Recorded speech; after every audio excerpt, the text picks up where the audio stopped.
Kalau ini haidnya akan lancar setiap bulan, kecuali tadi pada saat menyusu ya.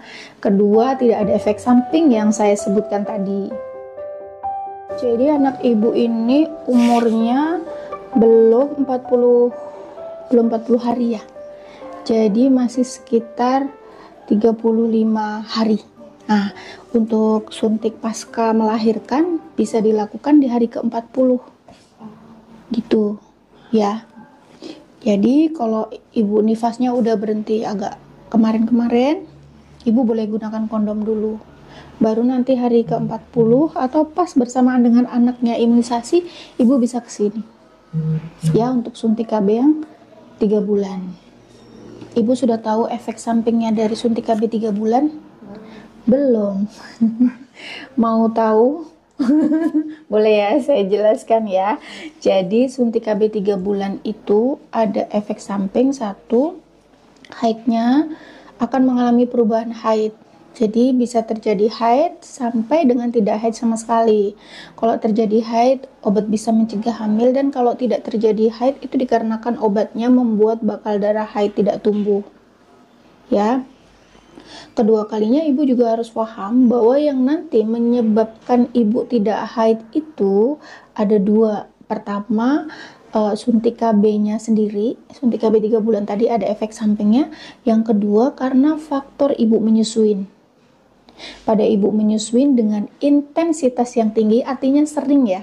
Sering itu akan meningkatkan hormon produksi ASI yang akan mengurangi hormon proses haid sehingga tidak terjadi haid. Sampai kapan?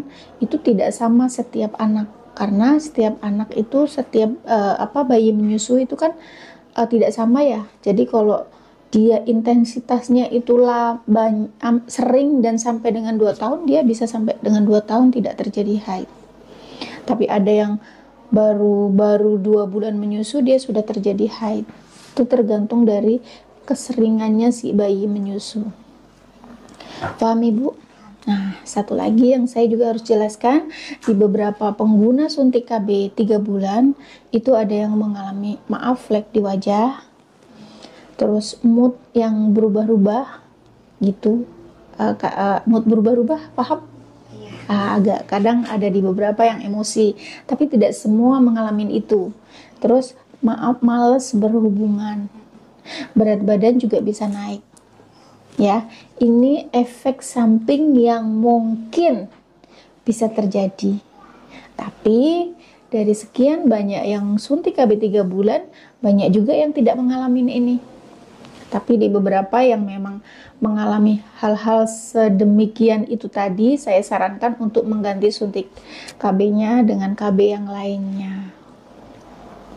Ya, karena ibu kan memang tadi pengennya implan ya, tapi karena implan stoknya nggak ada, saya arahkan ke suntik KB 3 bulan. Implan pun sebenarnya efek sampingnya juga sama dengan suntik KB yang 3 bulan. Begitu, paham ibu? Adakah yang mau ditanyakan lagi? Sudah cukup jelas? Ya, kalau ibu sudah cukup jelas, nanti nanti berarti ibu hari kembali lagi ke sini di hari Jumat atau Kamis boleh? Ya? Hari Kamis setelah suntik ini kan? Boleh, ya. Itu kan pas hari ke-40-nya saya hitung-hitung. Memang ini kurang beberapa. Enggak apa-apa. Tapi nanti kalau bapaknya minta gimana? Pakai kondom dulu, sepakatan aja dengan suaminya. Enggak kepengin ngelirik KB yang lain selain suntik 3 bulan implan, selain implan? Tertariknya sementara baru itu ya? Karena orang-orang di sekitar menggunakannya suntik KB yang 3 bulan atau implan ya? Spiral di rumah. Kenapa ibu nggak pakai spiral aja? Takut saya. Masih takut? Mau dijelaskan atau kapan-kapan saja? Boleh dijelaskan. Oh, boleh dijelaskan.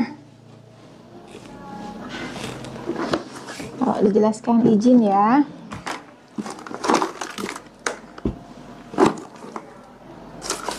Izin, nah boleh. Ini mbak, ini. Ibu ini spiral seperti ini ya. Boleh ibu pegang? Nah. Besi ya, Bu? Besi.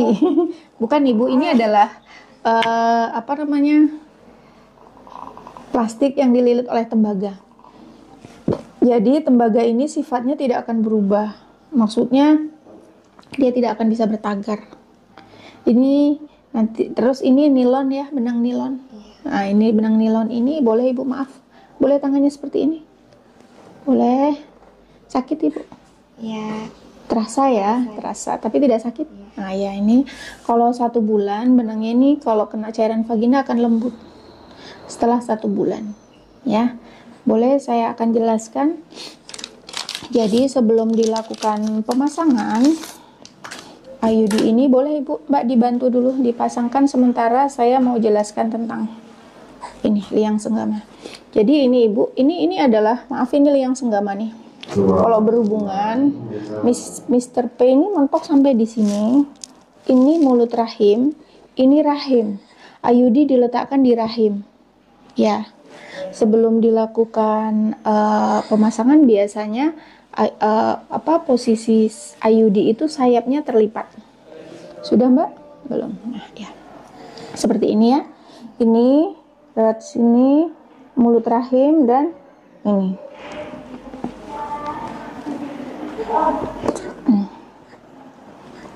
Nah, ini sayapnya akan terbuka seperti ini. Di rahim. Jadi tidak mengganggu proses berhubungan.